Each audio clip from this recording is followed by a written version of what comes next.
মিমির আবদারে বাড়িতে বানাচ্ছি কোল্ড পোর্সিলিন ক্লে। এখানে আমি 1 কাপ কর্নফ্লাওয়ার নিয়ে নিয়েছি, আর কর্নফ্লাওয়ার যে কাপে মাপবো সেই কাপেরই মাপে আমি নিয়ে নিয়েছি ফেভিকল।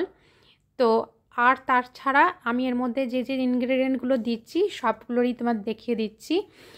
খুবই সোজা রেশিও আর কি, 1:1 হবে হচ্ছে কর্নফ্লাওয়ার আর ফেভিকল, আর তার সাথে বাকি ইনগ্রেডিয়েন্টগুলো হচ্ছে 1 টেবিল স্পুন করে হবে। যেমন 1 table spoon vinegar, 1 table spoon নারকেল তেল, আর 1 টেবিল স্পুন আমি এখানে হোয়াইট অ্যাক্রিলিক কালার অ্যাড করেছি। দিয়ে এই সব কটা জিনিসকে খুব ভালো করে একটা চামচের সাহায্যে মিশিয়ে নিতে হবে, যেন ভিতরে কোনো রকম কোনো লাম্পস না থাকে সেটা খেয়াল করতে হবে, এবং খুব ভালো করে জিনিসটাকে মিশিয়ে নিতে হবে। এটাকে মিশিয়ে নেবার পরে এটাকে মাইক্রোওয়েভ করে নিয়েছি আমি। তোমরা চাইলে একটা হেভি বটম প্যানে গ্যাসেও একদম লো টেম্পারেচারে এটাকে নেড়ে নিতে পারো। এবং ফাইনালি যেটা হবে সেটা তোমাদেরকে দেখাচ্ছি। সেটা হচ্ছে যে প্রথমে যখন আমি টেস্ট করছি তখন দেখো আমার তালুতে এইভাবে স্টিক করছে, তার মানে এটা এখনও আরও খানিকটা হবে। আর এটা হচ্ছে ফাইনাল রেজাল্ট, যে সময় তালুতে একদম স্টিক করবে না সেই সময়তে এই জিনিসটাকে বের করে নিয়ে অল্প অল্প কর্নফ্লাওয়ার দিয়ে ভালো করে মেখে নিতে হবে।